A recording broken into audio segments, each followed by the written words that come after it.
Yo tout le monde, c'est Aurel. Aujourd'hui on se retrouve pour la review de l'épisode 5 de Kimetsu no Yaiba ou bien Demon Slayer. Si vous n'avez pas vu l'épisode, je vous invite à aller le voir, c'est dispo sur Wakanim, il est en description. L'épisode était très sympa, alors il était un petit peu...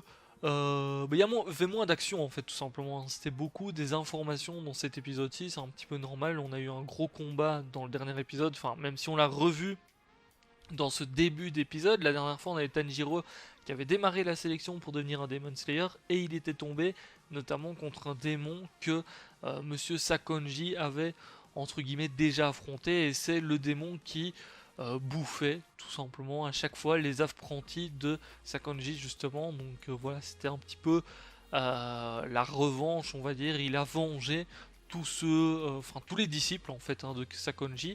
Donc c'était très intéressant et le combat était très cool.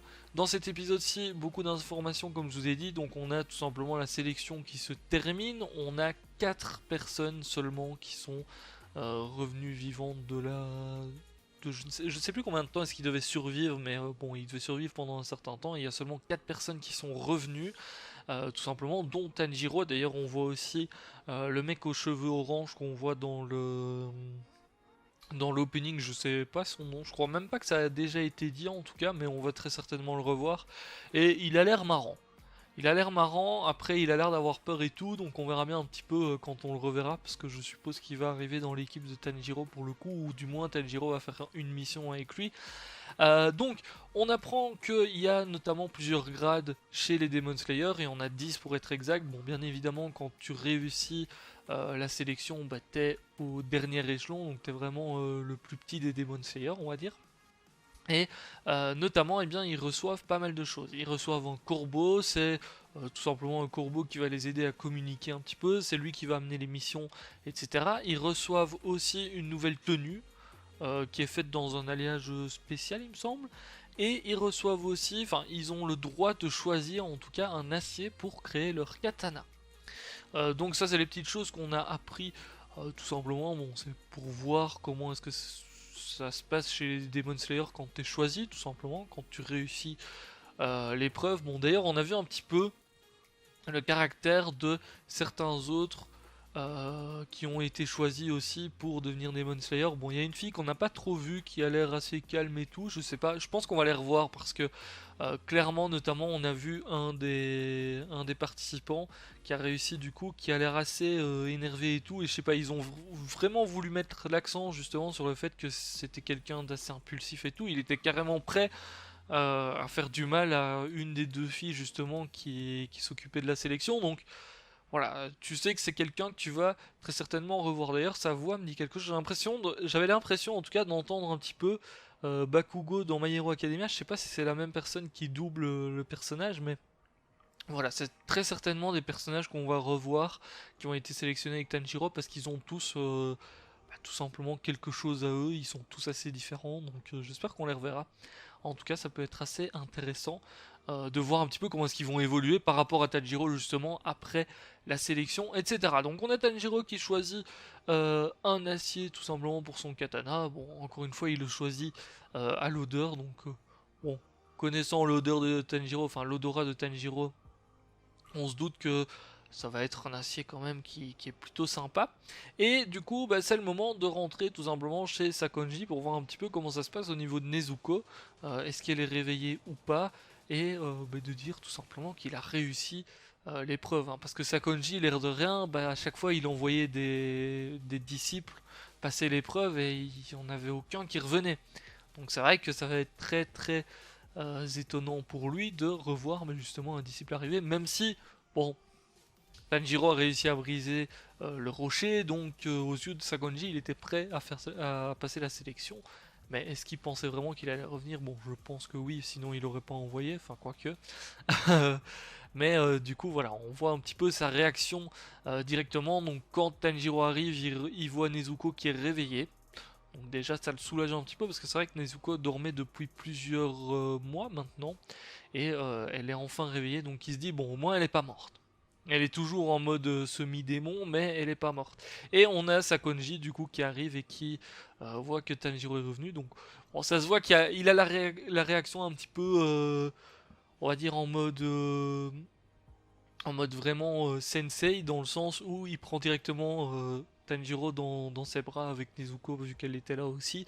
Donc c'est un petit peu ses enfants entre guillemets, c'est lui qui s'occupe d'eux, donc voilà, il a une réaction comme ça. Et puis même s'il a un masque, on voit que ça lui fait plaisir de voir justement un de ses disciples qui revient. Donc ça déjà c'est une première chose. Il commence un petit peu à discuter, il parle un petit peu de ce qui s'est passé justement, qu'il a rencontré un démon que Sakonji avait déjà affronté, donc voilà, ça c'est à peu près normal. Alors il y a une petite information tout de même, c'est qu'on apprend que Nezuko, enfin d'après Sakonji en tout cas, Nezuko dort très certainement pour récupérer vu que elle ne mange pas d'humain. En tout cas, elle n'en a pas encore mangé jusqu'ici. Est-ce qu'à un moment donné, elle arrivera à détacher ce qu'elle a justement dans la bouche et à manger quelqu'un ou quoi? Je suis curieux de voir en vrai. Je suis curieux de voir si elle serait prête à manger quelqu'un. Bon, je pense que oui, pour sauver Tanjiro. Je pense qu'elle serait prête à faire tout ça, mais est-ce qu'elle y arrivera? Est-ce qu'à un moment donné, justement, Tanjiro sera dans une situation vraiment critique? Est-ce qu'elle commencera peut-être à péter les plombs? On verra bien, mais c'est très possible. Donc déjà, ça fait quelques petites informations. On a du coup la personne qui s'est occupée de forger le katana qui arrive. Bon, c'est des petits moments un petit peu plus classiques où ils mettent des petites blagues, enfin des petits moments marrants et tout, hein, on va pas trop parler de ça, mais on apprend notamment que les katanas changent de couleur selon la personne. Donc c'est-à-dire que ton katana au départ il a une couleur normale, enfin il est gris quoi, tout simplement. Et puis il peut changer, devenir rouge, noir, bon très certainement bleu, vert, un petit peu toutes les couleurs selon la personne, notamment. Et celui de Tanjiro devient noir. Qu'est-ce que cela signifie exactement? Bah, pour le moment, on sait pas trop, ça reste assez vague, mais ça va très certainement avoir de l'importance un petit peu plus tard et ça sera un petit peu plus expliqué par la suite, très certainement. On a le corbeau de Tanjiro qui revient et qui revient avec une mission. D'ailleurs, le corbeau il parle, bon, soit et qui vient amener la première mission officielle de Tanjiro en tant que Demon Slayer. Donc, apparemment, dans un village au nord-ouest, il y a toutes les nuits une fille qui disparaît et c'est très certainement un démon qui vient chercher une fille pour la bouffer chaque nuit. Donc voilà, première mission de Tanjiro, on va voir un petit peu comment est-ce qu'il va gérer ça dans le prochain épisode très certainement. Je sais pas si c'est une mission qui va être longue ou pas, mais ça va être intéressant de voir un petit peu comment est-ce qu'il va gérer ça.